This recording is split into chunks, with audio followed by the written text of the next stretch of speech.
అందరికీ నమస్కారం. ముఖ్యంగా మా నియోజకవర్గం యొక్క మా వైఎస్ఆర్ కాంగ్రెస్ పార్టీ కార్యకర్తలకు, నాయకులకు ఈ ఎన్నికల్లో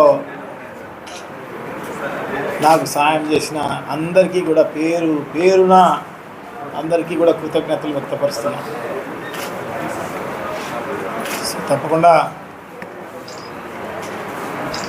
మనం ఈ ఎన్నికల్లో మీరు చూపించిన అభిమానానికి, ప్రేమకు, కృషికి నిజంగా కూడా మీకు అందరికీ కూడా చేతులెత్తి నమస్కారాలు చేస్తున్నాం. అట్లాగే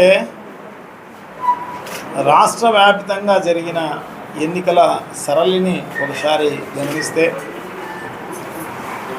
ఎన్నికలు అయిపోయిన తర్వాత జరిగిన సంఘటనలు గమనిస్తే, వ్యవస్థలను మేనేజ్ చేసే చంద్రబాబు నాయుడు గారు సో ఇప్పుడు కూడా అటువంటి పనే జరిగింది అని చెప్పేసి నేనైతే భావిస్తున్నాను. వ్యవస్థలను మేనేజ్ చేసే కార్యక్రమం.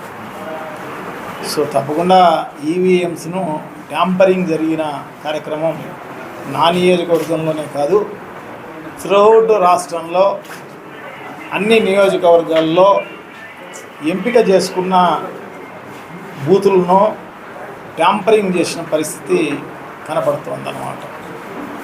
సో తప్పకుండా మేమందరం కూడా డెఫినెట్గా దీని గురించి ఆలోచన చేయాల్సిన అవసరం తప్పకుండా ఉంది.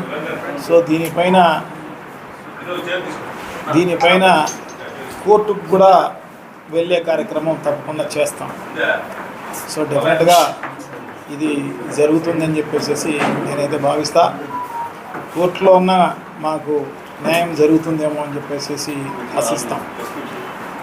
సో డెఫినెట్గా ఎందుకంటే మా ముఖ్యమంత్రి గారు జగన్మోహన్ రెడ్డి గారు ఆయన ముఖ్యమంత్రిగా ఉన్న టైంలో సో అనేక రకాలైన సంక్షేమ కార్యక్రమాలు, ఆ సంక్షేమ కార్యక్రమాలన్నీ కూడా ఏదైతే మేనిఫెస్టోలో చెప్పడం జరిగిందో అన్నీ కూడా నెరవేర్చిన ఘనత శ్రీ జగన్మోహన్ రెడ్డి గారు.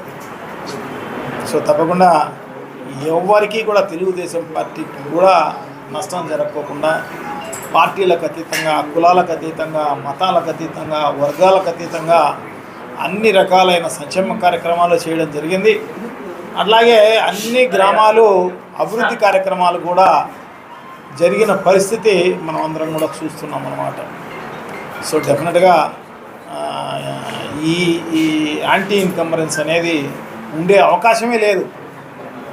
సో ఈ రకంగా రిజల్ట్ చూస్తే నిజంగా కూడా జగన్మోహన్ రెడ్డి గారు ఏం చేయలేదేమో, అందుకోసమే ఇంత 12 సీట్లకు దిగజార్చిన పరిస్థితి ఉంది అని చెప్పేసి అనుకునే పరిస్థితి ఉంటుందన్నమాట.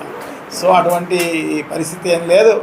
సో అందరికీ న్యాయం చేసిన ప్రభుత్వము వైఎస్ఆర్ కాంగ్రెస్ పార్టీ, జగన్మోహన్ రెడ్డి గారు. సో డెఫినెట్గా ఈ రిజల్ట్ కాదు, రావాల్సిన రిజల్ట్ ఇది కాదు, కానీ ఇది వ్యవస్థలు మేనేజ్ చేసే చంద్రబాబు నాయుడు గారు ఈ రకంగా ఉన్న పరిస్థితి. ఎందుకంటే ఎన్నికలు అయిపోతానే ఒక 15-20 రోజులు చంద్రబాబు నాయుడు గారు డిసప్పేర్ అయిపోయినారు. చంద్రబాబు నాయుడు గారు, వాళ్ళ కొడుకు అందరూ ఉంటారు. సో మరి సింగపూర్లో కూర్చొని ఈ కార్యక్రమాలు ట్యాంపరింగ్ జరిగిందా, ఇంకొక చోట ట్యాంపరింగ్ జరిగిందా అనేది మనకు తెలుస్తుంది తొందరలోనే. ఎందుకంటే ఫిజికల్గా ఎక్కడా జరగలే, స్ట్రాంగ్ రూముల మీద పడి మార్చే పరిస్థితి ఈ జరగలేదు. కానీ ఇది టెక్నికల్ అన్నమాట. బార్ కోడ్ తెలిసి ఉంటే చాలన్నమాట, స్కాన్ చేసేసి ఏ నెంబర్ కావాలంటే ఆ నెంబర్ మార్చే కార్యక్రమం జరుగుతుంది అన్నమాట. సో బార్ కోడ్లు వీళ్ళు ఎలా సంపాదించినారు, ఎలా జరిగింది ఈ ట్యాంపరింగ్ అనేది తొందరలోనే తెలిసే కార్యక్రమం తప్పకుండా జరుగుతుందని చెప్పేసి నేనైతే భావిస్తాను అన్నమాట. ప్రజలందరూ కూడా ఈరోజు కూడా ప్రజలందరూ మేమందరం కూడా ఓట్లు వేసినాం, మరి మా ఓట్లన్నీ ఎక్కడ పోయినాయని చెప్పేసి అడిగే పరిస్థితి ప్రతి ఒక్కరి నోట వినపడే కార్యక్రమం జరుగుతుందన్నమాట.